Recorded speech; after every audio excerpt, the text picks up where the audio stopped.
Более 100 тысяч человек в этом году призовут для прохождения воинской службы в рядах армии России. С 1 апреля стартовала весенняя призывная кампания. Она продлится до 15 июля. О том, как в Нерюнгринском районе проходит кампания и какое количество ребят пойдут отдавать долг родине, расскажут наши нерюнгринские корреспонденты.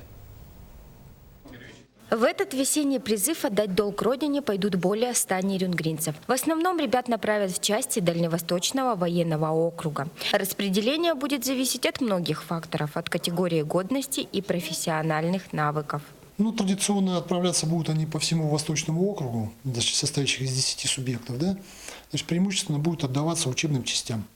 Те из ребят, которые непосредственно имеют соответствующие какие-то гражданские специальности, в зависимости по родственности, значит, допустим, как автомобилисты, значит, мы будем отправлять соответствующие учебные части для подготовки на более специфичных военной обучения техники с последующим прохождением военной службы непосредственно в воинских частях.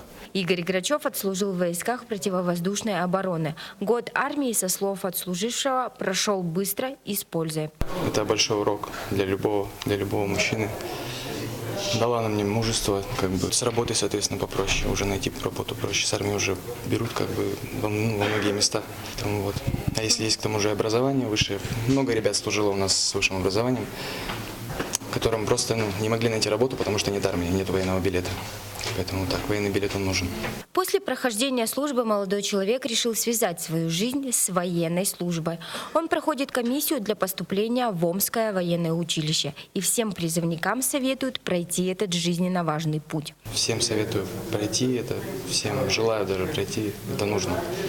Не нужно никуда там отлынивать от этого. Это правда. Армия – это хорошо. Многие молодые люди недовольны тем, что им вручили повестку, объясняя это тем, что они потеряют год жизни. Время потеряю, получается. Учиться хочу, у меня дальше. Желание или нежелание, повестка уже вручена. В конце апреля отправится первая партия призывников отдавать долг родине.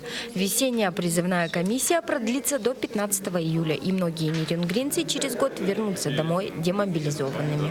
Надежда Акимова, Дмитрий Горбов, НВК Саха, Нерюнгри.